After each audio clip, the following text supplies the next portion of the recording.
150 కోట్ల scam, apartments, form lands అంటూ సామాన్యులకు వల. సినీ క్రీడా ప్రముఖులతో ప్రకటనలు, ప్రత్యేక ఆఫర్లతో బ్రోచర్లు. 600 మందిని ముంచేసి ముఖం చాటేసిన ఆర్జే గ్రూప్. ఫ్రీలాన్స్ పేరుతో భారీగా వసూలు, రోడ్డుపడ్డ వందలాది కుటుంబాలు. 150 కోట్ల దాకా దోచేసిన ఆర్జే సంస్థ, పోలీసులకు ఫిర్యాదు అంటూ ఒకరోజు చూస్తాను. ఇగో రియల్ ఎస్టేట్ అంటూ, ఫ్రీలాన్స్ ఆఫర్ అంటూ, ఇంకేదో ఆఫర్ అంటూ దయచేసి మనం భూములు కొంటే ఈ విధంగా తయారవుతుంది. అసలు మ్యాప్ లేకుండా, పర్మిషన్స్ లేకుండా మీరు ఎలా కొంటారు? దయచేసి మీరు ఒక ల్యాండ్ కొనాలి అన్నా, లేకపోతే ఒక వెంచర్లో ఒక ల్యాండ్ కొనాలన్నా, ఒక ఫ్లాట్ కొనాలన్నా కానీ దయచేసి మీరు ఆ వెంచర్ సంబంధించిన పర్మిషన్లు ఏమున్నాయి? హెచ్ఎండిఏ పర్మిషన్ ఉందా? జిహెచ్ఎంసీ పర్మిషన్ ఉందా?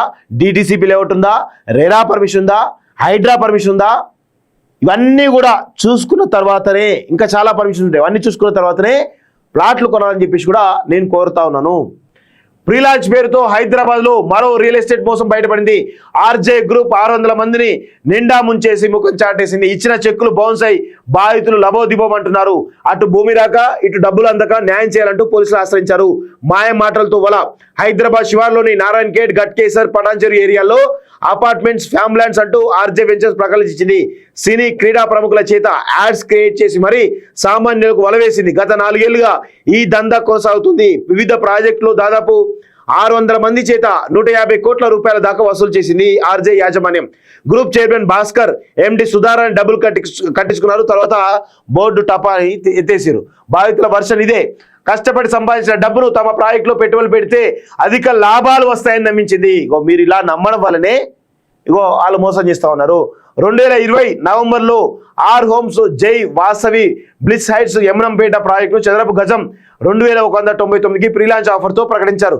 కొనుగోలుదారులను ఆకర్షించడానికి మాజీ క్రికెటర్లు కపిల్ దేవ్, ఎంఎస్కే ప్రసాద్, కోటి మ్యూజిక్ డైరెక్టర్ వంటి ప్రముఖులను ఉపయోగించి ప్రాజెక్టు గురించి ప్రచారం చేశారు. చాలా మంది మధ్యతరగతి, దిగువ మధ్యతరగతి కుటుంబాలు తమ సొంత ఇంటి కళను నెరవేర్చుకోవాలనే ఆశతో ప్లాట్లను రిజర్వ్ చేసుకున్నాయి.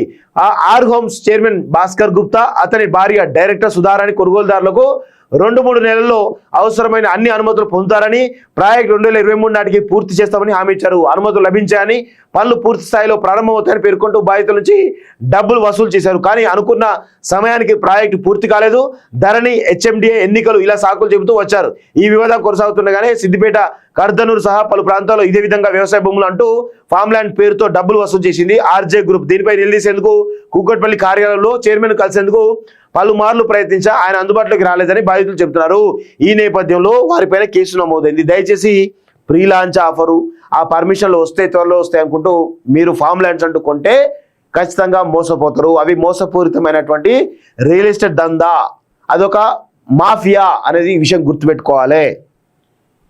మీరు మోసపోతున్నంత కాలం ఇలాంటి వాళ్ళు మోసం చేస్తూనే ఉంటారు అనేటువంటి విషయాన్ని గుర్తుపెట్టుకోవాలి.